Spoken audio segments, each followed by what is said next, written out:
대우조선해양 박두선 증인 나와주십시오. 예, 공적 자금을 산업은행으로부터 근자에 얼마를 받았습니까? 공적 자금이라고 하시면 15년도에 공적 자금 받은 거 말씀하십니까? 저희가 파악하고 언론에 나온 걸로는 7조 이상을 받은 걸로 나와 있는데 맞습니까? 뭐 담보를 잡았든 어쨌든 네. 맞습니까? 신문지상에 나와 있는 건 7.3조인가 그렇습니다. 아니 신문지상이라고 얘기하면 안 되죠. 회사 경영 책임자가. 지금 무슨 얘기하세요? 얼마 받았어요? 그 신문지상에 받은 산업은행이나 금융권으로부터 얼마 받았습니까? 지원을. 제가 알고 있기로 7.3조 뭘 제가 알아요. 회사 경영자 아닙니까? 맞습니다. 대리인이에요? 아니 제가 알기로 7조라니요. 신문지상 보고 7조 살림사 하는 사람 맞아요? 그 돈 다 어디 썼습니까? 제일 많이 쓴 데가 어디냐고 묻는 겁니다. 제일 많이 쓴 데가 저희들이 수주가 되질 않아서 그 돈을 어디 썼냐고 물었는데 뭐 원인을 왜 얘기하면 결과부터 얘기하세요. 어떻게 제가 대답을 드려야 될지 잘 모르겠습니다. 그 돈 그렇게- 중에 네, 아까 그 부지회장 나왔지요. 네, 협력업체가 급여를 계속 깎여가지고 시급 10,000원으로 생활하고 있답니다. 그 돈 중에 얼마라도 협력업체에 제대로 쓰였는지 확인했어야 되는 거 아닙니까? 제가 말씀을 드리겠습니다. 해보세요. 공적 자금을 받고 저희들이 회생하기 위해서 피나는 노력을 했습니다. 저희 직원들도 무급 연차를 썼고요. 오체 투지해가면서 고생한 거 제가 알고 있습니다. 네네. 그래서 저희들이 적자는 하는데 올려주지는 못해도 저희들이 원청은 한 5년간 0.23% 정도밖에 올리지 못했지만 그래도 협력사는 표 보여주세요. 평균 한 2% 정도 그 다음 표 이렇게 보여주세요. 올려줘 왔습니다. 마이너스 된 거 아닙니까? 시급이 조립하고 전자 이런 쪽은 제가 틀리는 것 같은데요. 제출하십시오. 국감 끝나기 전까지. 네, 그렇게 하겠습니다. 다시 하도급 줬는 것까지 다 끝까지 파악해야 됩니다. 근데 이런 게 있습니다. 저희들이 그거는 해보고 제출해보고 안 되는 그때 변명하십시오. 예. 예, 더불어민주당 노웅래 의원입니다. 장관 오전 답변과 관련해서 다시 좀 짚어보겠습니다. 노동자를 보호해야 된다는 노동부 장관이 말하기를 불법 행동 안 하면 되는 것 아니냐라는 식의 이 무책임한 답변하는 것을 보면서 정말 심히 유감스럽습니다.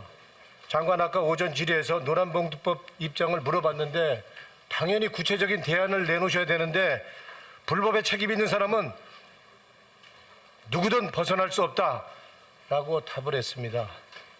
누가 불법 행동 보호하자고 했습니까? 예? 참 비정한 노동장관입니다. 개념도 없고 맥락도 없는 엉뚱한 답변입니다. 얼마 전 상임위에서 노란봉투법 관련해서 장관의 답변과는 딴판으로 오늘 장관 답변 태도도 그렇고 입장도 그렇고 굉장히 강경해졌는데 이거 뭐 국감 전에 청와대 지침받고 나온 겁니까? 제 일관된 입장입니다. 예? 일관된 입장입니다. 일관된 입장이 불법 파업, 불법에 책임진 사람 누구나 벗어난다. 그게 대안입니까? 노란봉투법의 대안이? 예? 노란봉투법의 대안이 아니라 모든 조직은 국가는 공동체는 불법은 엄정히 다스린다는 것이 기본이라고 생각을 합니다. 노란봉투법에 대한 대안은 뭡니까? 구체 대안은? 그것은 다양한 방법이 있을 수 있다고 말씀드렸습니다. 다양한 방법이 있다. 경제법적인 그게 관점도 노동부 있고 다만 장관의- 중요한 것이 헌법과 기타 법령 다른 기본권과 조화가 돼야 되고 위헌 소지가 없어야 된다고 말씀드리는 겁니다. 장관이 어떻게 위헌 소지부터 얘기를 해요? 국회는 적어도 대안으로 사용자 범위 확대하자, 손배 대상 노조로 전환하자, 단일 노조 창구 개선하자, 손배 피해액 제한하자 이렇게 구체적인 대안을 내놓고 있잖아요. 그렇다면 주무부처인 노동부라고 그런다면 구체적인 대안, 더 따뜻한 대안 이것 고민해내야 되는 거 아닙니까? 여러 그게 가지- 노동부의 입장 아닙니까? 여러 가지 근데 고민하고 있습니다. 불법 책임 있는 사람은 누구도 벗어날 수 없다. 얼음장 놓고 얼음장이 아니라 그건 기본이라고 생각을 합니다. 기본은 얘기할 필요가 없죠. 노동부 장관이 당연한 거잖아요. 법 위반하면 당연한 처벌받는 것이 거고. 안 지켜지니까 예? 말씀을 드리는 겁니다. 노동부 장관이 노동부 노동자를 존중하고 보호하는 그런 입장에서의 따뜻한 대안을 내놓으려고 예, 고민하고 그런 입장에 서 애써야 있다고 되지 않아요? 생각을 합니다. 저는 예? 저는 그런 입장에 서 있다고 생각을 합니다. 그렇게 보이지 않으니까 문제라는 거고요. 그렇게 하시면 안 됩니다. 따뜻한 대안 좀 고민해 보세요. 예? 국회도 노력하는데 왜 또 주무부처가 그런 노력을 안 합니까? 그리고 아까 오전에 몇 년 전 이 건에서 지금 MBC, KBS 관련해서 노동부가 조치를 해야 한다 이런 얘기 나오는데 누구든지 문제 있으면 지적을 받고 감사도 해야죠. 근데 이건 의도가 너무 불순한 거 아닙니까? 아무리 노동부가 언론사에게 칼날을 들이댄다 하더라도 바이든을 날리더니라고 거짓말할 수는 없는 거 아니에요. 예? MBC하고 KBS가 MB 정권 때부터 지난 10년간 얼마나 파행 운영되었고 어떻게 겨우 정상화되었는지 국민들 다 알고 있습니다. 언론 탄압하고 성공한 정권 본 적이 없습니다. 명심하십시오. 장관도 양심을 지키고 정치적 공작 휘둘리면 안 됩니다. 분명히 말씀드립니다. 장관에게 묻겠습니다. 노사협의회가 단체 교섭권이 있습니까? 없죠. 없습니다. 예. 없죠. 노사협의회가 법적으로 임금 협상을 체결할 당사자가 될 수 있습니까? 노동조합이 없는 사업장에서는 당연히 임금 등을 결정할 수 있죠. 예. 회사에서 노동조합이 없는 경우에 회사에서 일방적으로 결정하지 있다. 아니하고 그때는 노조가 있을 땐 다르지만요. 노사협의를 통해 임금을 체결을 한다면 이는 부당 노동 행위가 되는 거죠. 예? 노조가 있을 노동조합이 경우, 있는 다른 노조가 경우에 있을 경우. 노사협의를 통해서 임금 결정을 한다면 부당노동이 된다고 말씀하시는 거죠. 예. 그것은 여러 가지를 다 봐야 되겠습니다. 그럼 뭐 목적, 의도, 뭐 양태 다 살펴봐야.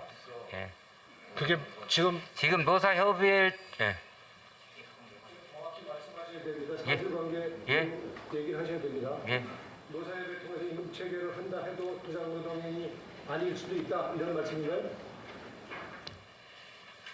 또 임금 교섭은 노동조합이랑 하는 것이고요. 그리고 거기랑 당연히 합의를 해야 되겠습니다만은 그와 관련된 논의를 노사협의랑 한다라는 것은 뭐 거기서 노동조합을 약화시키거나 노동조합 활동을 방해하기 위해서 한다라면 부당노동의 소지를 살펴볼 수 있지만 그렇게 종합적으로 봐야 된다는 말씀을 드리는 겁니다.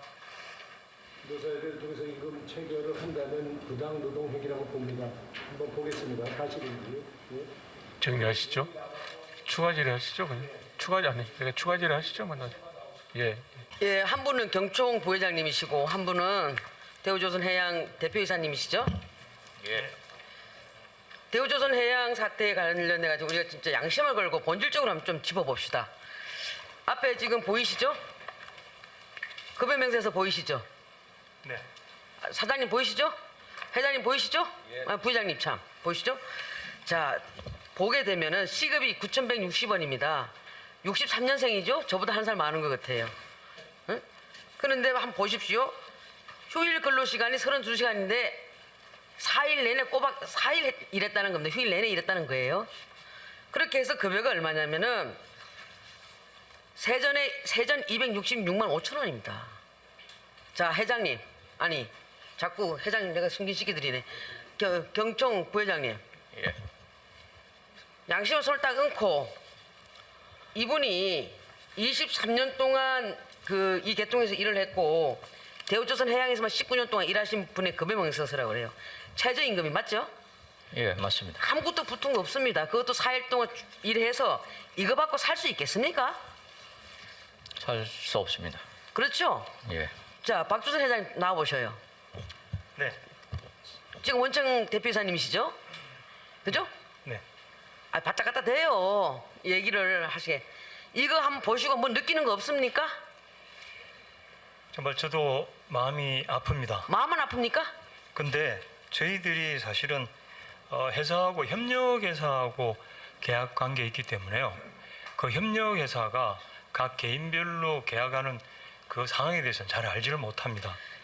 그런 문제 때문에 멀쩡한 노조법을 개정하자고 나오는 거예요. 아시겠어요?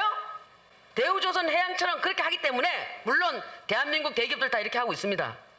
저는 본질적으로 여기에 대한 문제를 심히 아주 심각하게 보고 있습니다. 같은 사업장에서 같이 일하는데 여기 지금 같은 동일 노동하는 정규직이 있습니까? 이렇게 보시면 됩니다. 아니 대답이나 하세요. 이렇게 보시면 그러면 같이 동일 노동하는 정규직 있습니까 없습니까? 뭐 어떤 점에서 용접하시는 분들. 용접하시는 분들 또 기량에 따라 다르고요. 위치에 따라 다르고 건속 연수에 따라 그게 다 다릅니다. 23년 정도 근무하시고 19년 차 대우조선 해양에서 근무하시는 이런 노동자 같은 유사한 노동자 있습니까 없습니까? 근데 23년 하신 분이 그렇게 저렇게 작게 월급 받는 걸 전 처음 봅니다. 처음 봤습니까? 그럼 나중에 저기 그 우리 부지회장하고 내가 얘기하면 되니까 일단 들어가시고요. 부지회장님 잠깐 나오십시오. 부회장님은 뭐 인정 안 했으니까 들어가십시오. 이제 지금부터 하는 게 중요한 거니까. 네.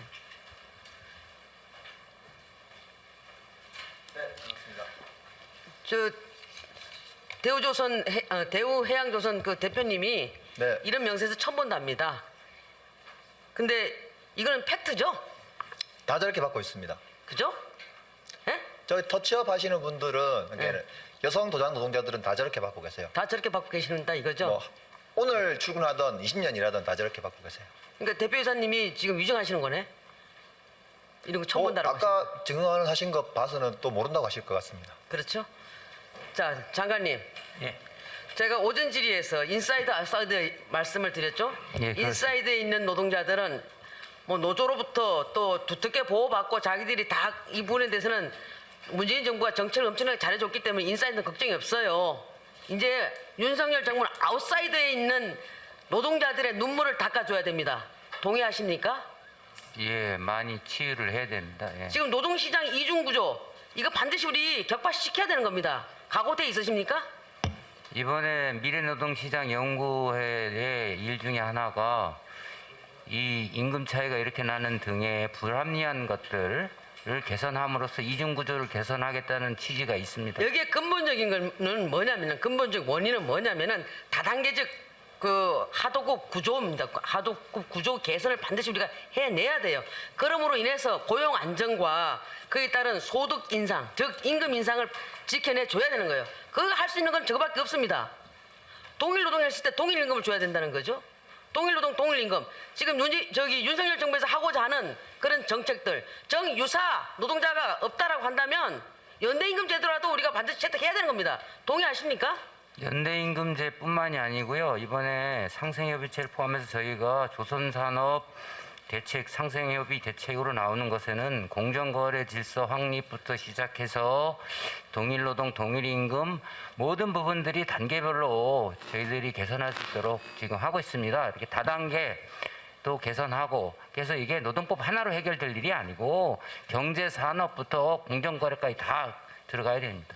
장관님, 이런 부분들을 고용노동부가 진정으로 해내야 하는 일들입니다. 이런 부분들을 우리가 제대로 해내면은 왜 우리 그 유치한 부지부장님 같은 분들이 그 철장 속에 들어가겠습니까? 응?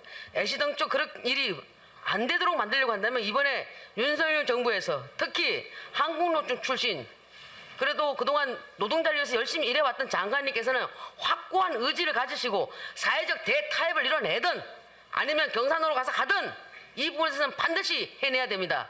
해낼 자신 있으십니까? 예, 유념하겠습니다. 이상입니다. 감사 중지를 선포합니다.